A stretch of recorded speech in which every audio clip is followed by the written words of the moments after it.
Hello everyone, welcome to study with Gyan Prakash. यूपीएचईएससी assistant professor के लिए आपकी लगभग सारी क्लास जीएस पर हो चुकी है। इसके लिए एक अलग से प्लेलिस्ट भी आपको दी गई थी। प्लेलिस्ट में आपको जितने भी टॉपिक जीएस में हैं लगभग सारे कवर करवाए जा चुके हैं। कई सारे बूस्टर डोज भी मैंने आपको पढ़ाए हैं, अभी आगे भी बूस्टर आपको मिलते रहेंगे। साथ ही साथ करंट अफेयर आपका लगभग कंप्लीट हो चुका है। जो कुछ प्रश्न अगर रह गए होंगे तो वो भी आने वाले समय में हम पूरा कर लेंगे।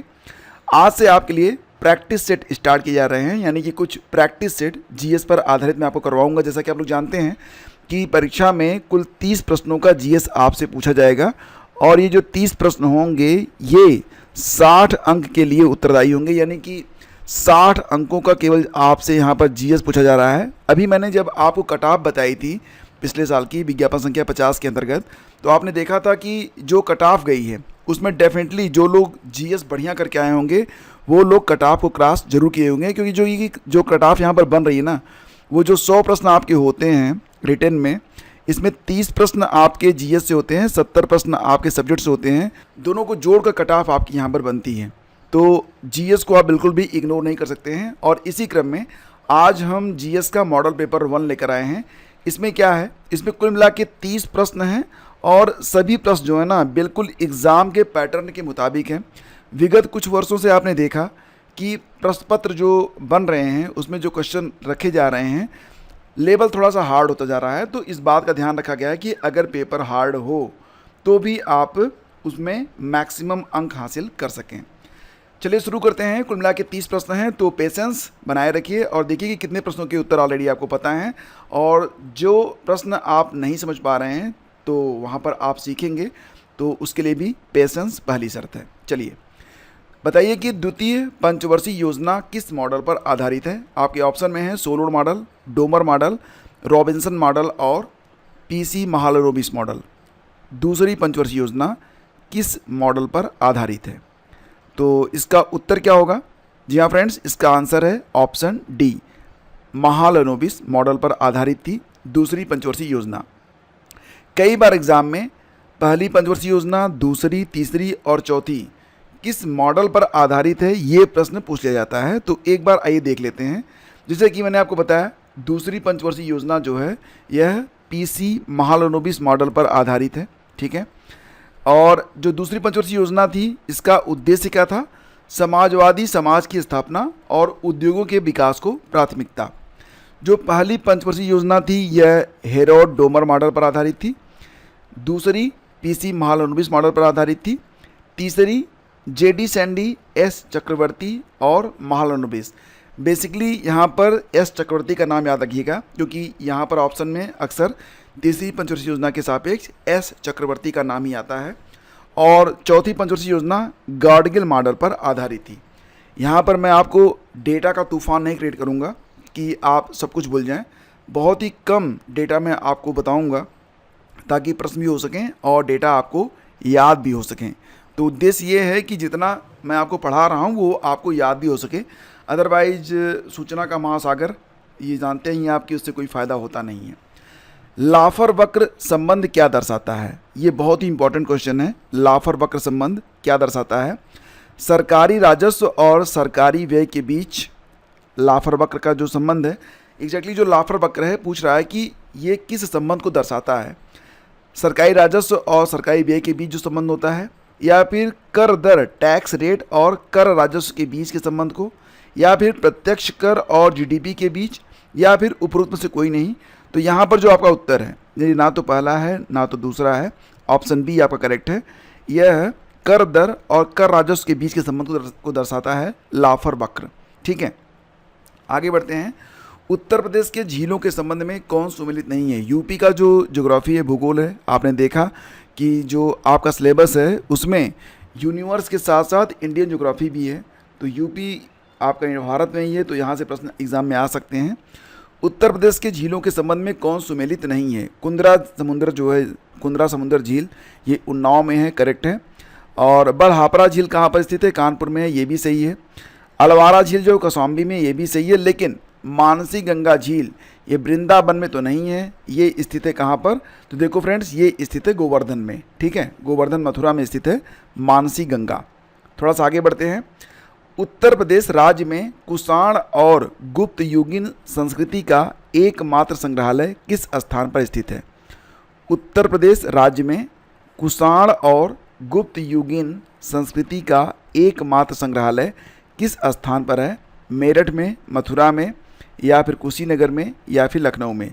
सही जवाब इसका है ऑप्शन बी, मथुरा में। और ये है आपका मथुरा का जो संग्रहालय है, मथुरा का राजकीय संग्रहालय। तो ये तस्वीर आप देख सकते हैं।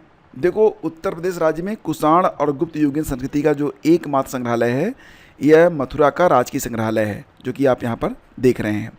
आगे बढ़ते हैं। निम्नलिखित में किस भूकंप तरंगों का उद्भव चट्टानों के कणों के संपीड़न से होता है? चट्टानों की जो कणें होती है जब आपस में टकराती हैं तो किस प्रकार की तरंगें जो है बनती है, किस प्रकार की भूकंप तरंगें बनती हैं? तो ये होती हैं पी तरंग, पी वेव्स। इसको जो है ना प्राइमरी वेव्स भी कहा जाता है।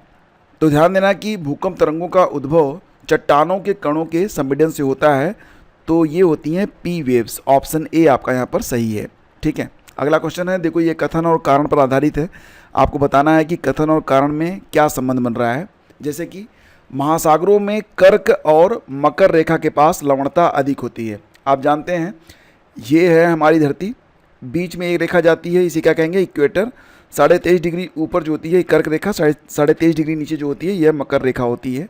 तो प्रश्न ये पूछ रहे हैं कि महासागरों में ये जो कर्क रेखा है और ये जो मकर रेखा है, इसके पास लवणता अधिक होती है। क्या ये कथन सही है? जी हाँ दोस्तों, ये बिल्कुल सही है। कारण क्या बता रहे हैं? जहाँ तापक्रम ऊंचा रहता है वहाँ लवणता अधिक पाई जाती है। तो कथन और कारण दोनों सही हैं। कारण जो है कथन की व्याख्या भी दे रहा है, और ऑप्शन ए कह रहा है कि कथन और कारण दोनों सत्य हैं, कारण कथन की व्याख्या है। तो विकल्प ए हमारा यहाँ पर सही उत्तर है। ठीक है, आगे बढ़ते हैं। आपको बताना है कि विजयनगर साम्राज्य के राजवंशों का सही कालक्रम कौन सा है? यानी कि विजयनगर साम्राज्य जो है, इसमें जो राजवंश आए हैं, क्रम से कौन कौन से राजवंश आए हैं? तो यहाँ पर सबसे पहले तो आपको पता होना चाहिए कि पहला राजवंश कौन सा था और अंतिम वाला कौन सा था। अगर इतना ही आप समझ पाएँ तो भी आप आंसर निकाल लेंगे।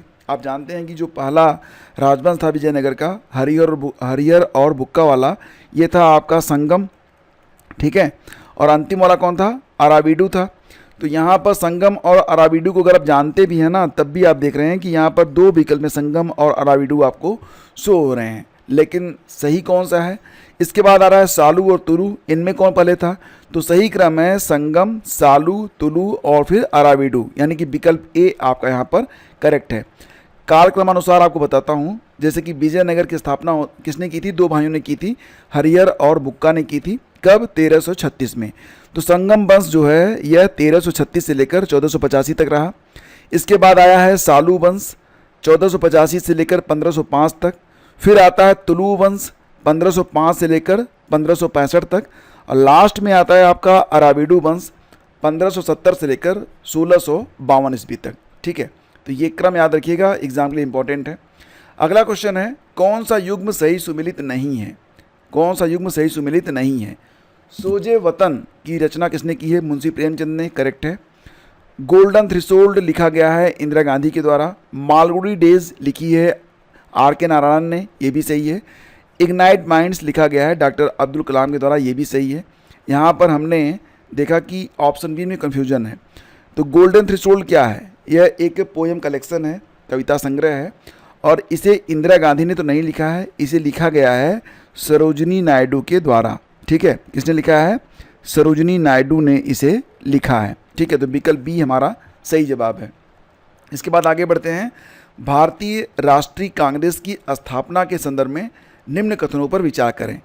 भारतीय राष्ट्रीय कांग्रेस की जो स्थापना हुई उसके बारे में यहाँ पर 3 कथन है। पहला कथन क्या है? इसकी स्थापना का श्रेय A.O. ह्यूम को जाता है, ये कथन आपका सही है।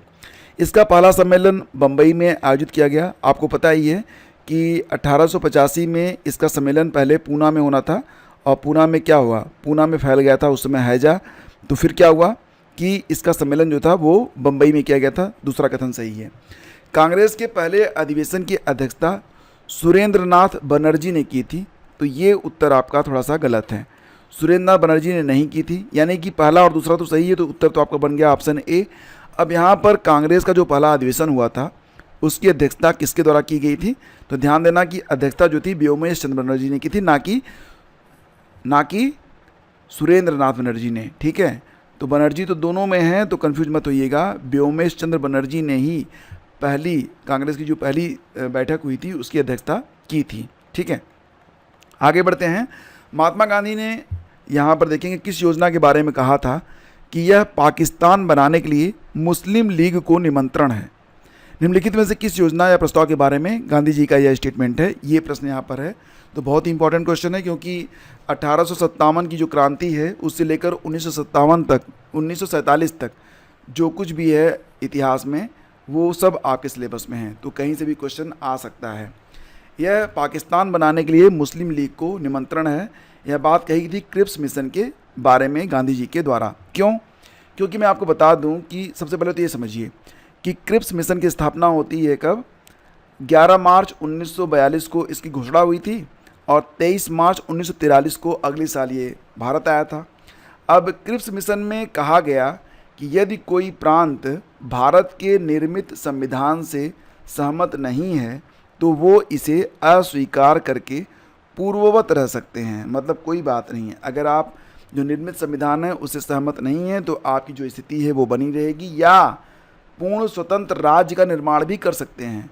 ये तो बहुत बुरी बात थी ना, तो यही जो चीज़ें हैं। ठीक है, तो ये इंपॉर्टेंट है। ये आगे बढ़ते हैं। निम्नलिखित में सुमेलित नहीं है, कौन सा सुमेलित नहीं है? अनुच्छेद 315 में संघ लोक सेवा आयोग का वर्णन मिलता है, करेक्ट है। अनुच्छेद 316 में राज्य लोक सेवा आयोग का वर्णन मिलता है, सही है।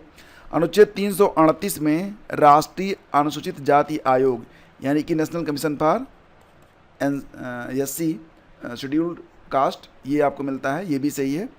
और अनुच्छेद 331 SC ST सीटों का आरक्षण के बारे में नहीं है। ये जो आंग्ल भारतीय होते थे, राष्ट्रपति को अगर ये लगता है कि लोकसभा में जो आंग्ल भारतीय हैं उनकी संख्या कम है तो वो 2 आंग्ल भारतीयों की नियुक्ति कर सकते हैं, ये बात कही गई है अनुच्छेद 331 के अंतर्गत।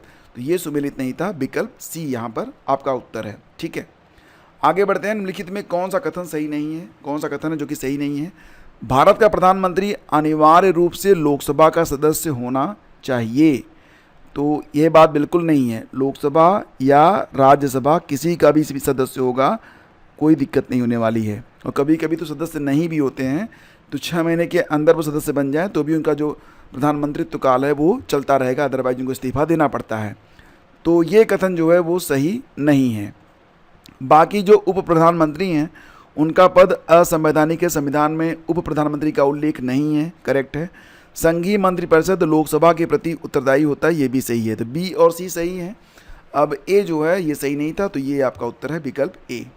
फिर आगे बढ़ते हैं। किस अनुच्छेद में सर्वोच्च न्यायालय की रिट जारी करने की शक्ति का उल्लेख किया गया है?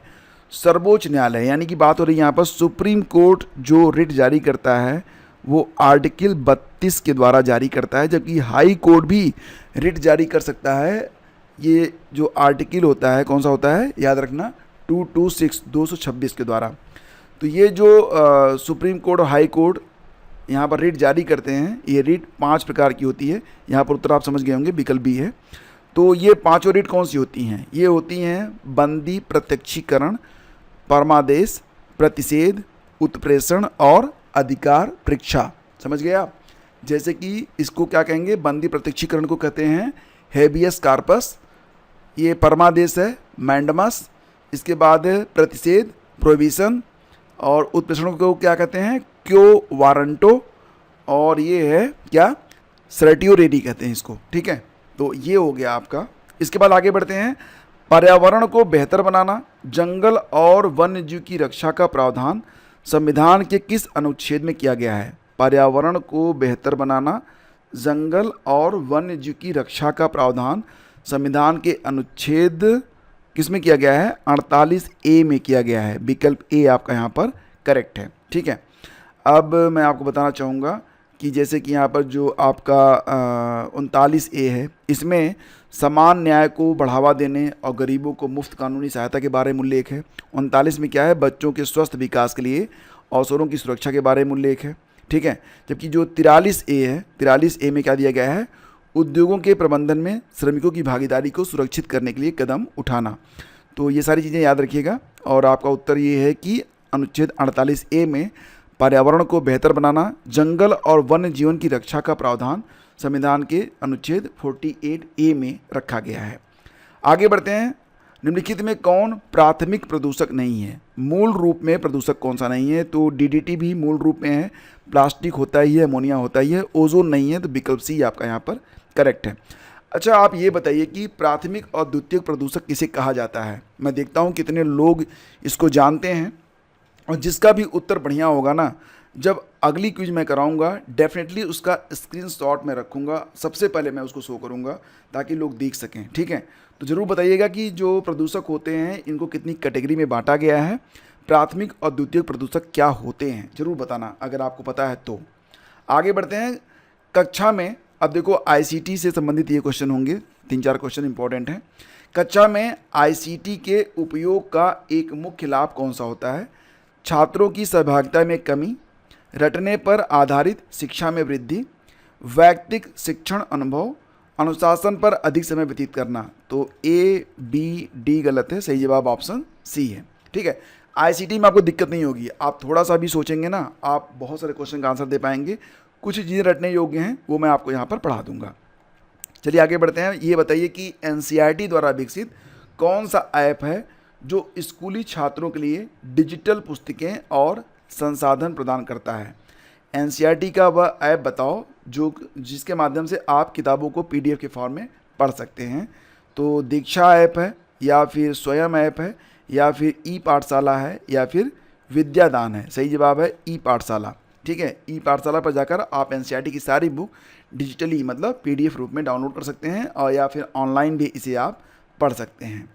बताइए कि CPU के 2 मुख्य घटक कौन से हैं? सेंट्रल प्रोसेसिंग यूनिट के जो 2 मुख्य घटक हैं कौन कौन से हैं? कंट्रोल यूनिट और ALU, या फिर ALU और बस, या फिर कंट्रोल यूनिट और रजिस्टर और मुख्य मेमोरी। सही जवाब क्या है? कंट्रोल यूनिट और ALU। कई बार ALU का फुल फॉर्म एग्जाम में आता है, अरिथमेटिकल लॉजिकल यूनिट इसे कहा जाता है, ये ध्यान रखना आप लोग, ठीक है। अगला क्वेश्चन है, डैश प्रथम साइबर कानून है। अब यहाँ पर पूछ रहे हैं कि ये इनमें से कौन सा वह पहला साइबर कानून है जो भारत में ई-कॉमर्स के लिए कानूनी ढांचा प्रदान करता है? सूचना प्रौद्योगिकी अधिनियम 1996, सूचना प्रौद्योगिकी अधिनियम 2000, प्रौद्योगिकी अधिनियम 1998, प्रौद्योगिकी अधिनियम 1990। तो सही जवाब कौन सा है? विकल्प B सही है आपका। सूचना प्रौद्योगिकी अधिनियम 2000 के द्वारा ये कानून बनाया गया जो भारत में ई-कॉमर्स के लिए कानूनी ढांचा प्रदान करता है। आप समझ रहे होंगे इसके बारे में। आगे बढ़ते हैं और देखो, सूचना प्रौद्योगिकी अधिनियम 2000 भारत का पहला साइबर कानून था। यह प्रथम साइबर कानून था जो भारत में ई-कॉमर्स के लिए कानूनी ढांचा प्रदान करता है। सूचना प्रौद्योगिकी अधिनियम 2000 9 जून 2000 को अधिनियमित किया गया था और यह 17 अक्टूबर 2000 को प्रभाव में आया था। ध्यान देना कि सूचना प्रौद्योगिकी अधिनियम 2000 में 94 खंडों को 13 अध्यायों और 4 अनुसूचियों में विभाजित किया गया है। अगला क्वेश्चन है, NAPCC के बारे में निम्नलिखित में कौन सा कथन गलत है? इसमें 8 राष्ट्रीय मिशन शामिल हैं। इसे भारत सरकार द्वारा 2008 में लॉन्च किया गया था। यह केवल समन रणनीतियों पर केंद्रित है। इसमें सौर ऊर्जा, जल संरक्षण और सतत कृषि के लिए मिशन शामिल है। अब मैं आप लोगों को एक होमवर्क दे रहा हूँ, आप ये बताइए NAPCC का फुल फॉर्म क्या है? अगर इतना आप पता करेंगे, गूगल करेंगे, आपको और भी बहुत सारे नॉलेज होंगे, तो थोड़ा सा इसको आप करिएगा, ये आपका होमवर्क है, ठीक है। NAPCC, तो यहाँ पर गलत कथन है विकल्प C वाला, यह केवल समन रणनीतियों पर केंद्रित है, ऐसा नहीं है, बाकी सब इसमें सही हैं ABD। और आपको क्या बताना है? आपको ये बताना है कि NAPCC क्या है, ठीक है। चलिए मैं आपको बता देता हूँ। राष्ट्रीय जलवायु परिवर्तन कार्य योजना NAPCC जलवायु परिवर्तन का समाधान करने के लिए भारत सरकार की एक व्यापक रणनीति है। तो इसमें 8 राष्ट्रीय मिशन शामिल हैं। इसे भारत सरकार ने कब लॉन्च किया था? 2008 में इसे लॉन्च किया था और इसमें सौर ऊर्जा, जल संरक्षण और सतत कृषि के लिए मिशन शामिल है। ये बिल्कुल सही है। आगे बढ़ते हैं। निम्नलिखित में किस वर्ष में भारत में क्षेत्रीय कार्यों और अंतर्राष्ट्रीय सहयोग के माध्यम से सभी आर्द्रभूमि के संरक्षण और बुद्धिमान उपयोग को बढ़ावा देने के लिए रामसर सम्मेलन हुआ था। तो बहुत ही बेसिक क्वेश्चन है कि रामसर सम्मेलन कब लागू हुआ था। तो किस वर्ष में भारत में क्षेत्रीय कार्यों, देखो यहाँ पर रामसर के बारे में बात जो हो रही है, तो रामसर सम्मेलन तो 1971 में हुआ था ईरान के रामसर शहर में।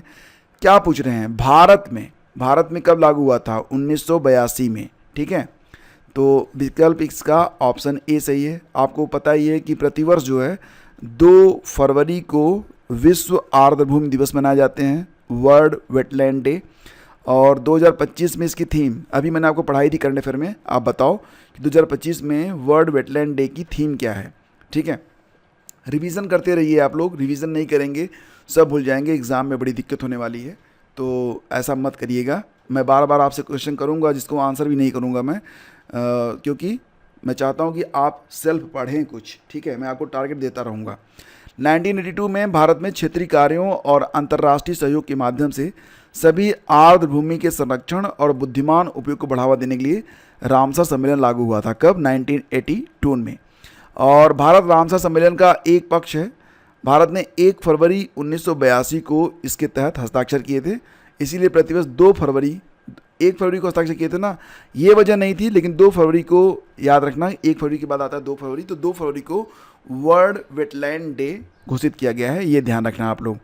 और बाकी आप समझ रहे हैं 1971 में ईरान के रामसर नामक शहर में आर्द्रभूमि वेटलैंड के संरक्षण और सतत उपयोग के लिए अंतर्राष्ट्रीय संधि पर हस्ताक्षर हुए थे। कई देशों ने इस पर हस्ताक्षर किए थे।